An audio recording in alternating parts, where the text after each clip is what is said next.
I'm Christina Cameli, and I want to give you a quick dip in the water of grid-based quilting textures. What do I mean when I'm saying that? What I mean is these beauties right here. These are some samples that I stitched up using both my quilting feet, my walking foot and my free motion foot. I'm going to show you how it's done today, and I bet you can adapt it in ways I haven't even thought of yet. So how I start out with this technique is to use my walking foot to establish a quilted grid on my piece, or an area of my piece first. So here I've used quilted lines that are 2 inches apart to create a grid. You can either use the guide on your walking foot, or you can mark the lines that you want to quilt on your quilt and then quilt those with your walking foot. To make the sample with the triangles here, what I'm going to do is then go through that grid with diagonal lines and split up all those squares into half square triangle type blocks.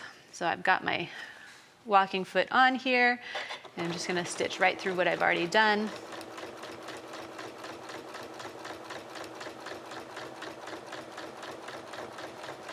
And what's great about this technique is that it breaks up your quilt top, or the area that you have to quilt, into smaller little chunks that you just quilt one at a time. And if you ever feel overwhelmed by free motion quilting, that's a great way to just take it a step at a time.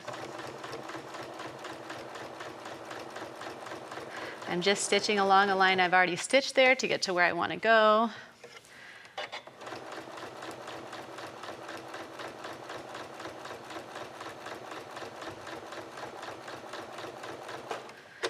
Now I've divided up my squares, and I'm going to change my foot to the free motion quilting foot so that I can work the magic. So I changed my quilting foot, and I have my quilting gloves on, and now I can start with the free motion part of this design. What I'm going to do is closely stitch down 1/2 of the square, leaving the unsquare completely unquilted. So this is not technical work. It's great for new quilters because, especially if you're doing it in matching thread, you're not going to see any little inconsistencies. It's all just going to blend in with the texture and the fabric. So there is nothing to worry about. This is a great technique to try even if you're really new to free motion quilting.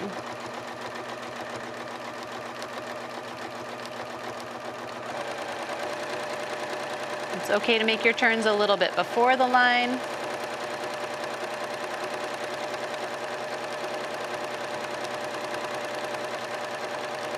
Or you can go right up to it. Just do your best not to go over it. And when you get to the corner, you can do just what I did before with the walking foot, and that's travel along what you've already done to get to the place that you want to go next. So here I'm at the corner of the next triangle.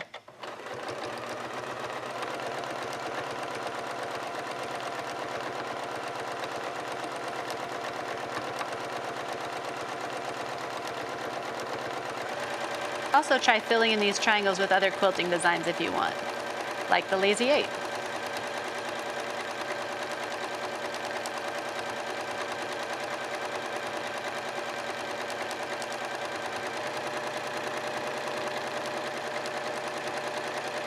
Okay, do you want me to just finish this triangle?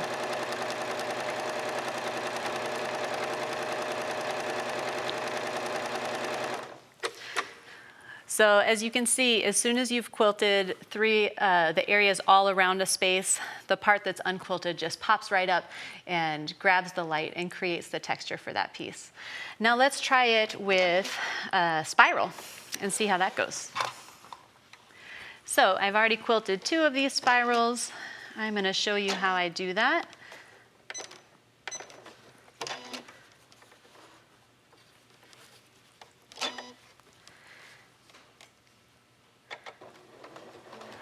I start by making a circle that touches the centers of the 4 sides of the square. If it's a little lopsided, that's okay. And then as I get close to the beginning, I start turning inward into the circle, kind of using the free motion foot as a loose guide for where I'm going and how much space I'm leaving.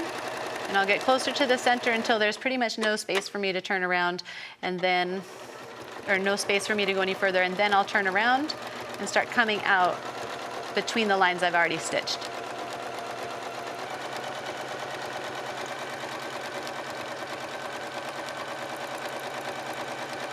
And you take that all the way back out to the side.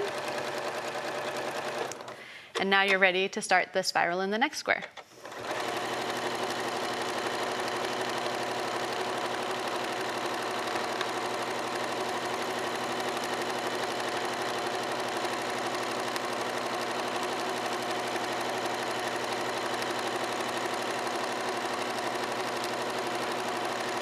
I'm going to take this all the way down here and show you how I fill in the space that's left here.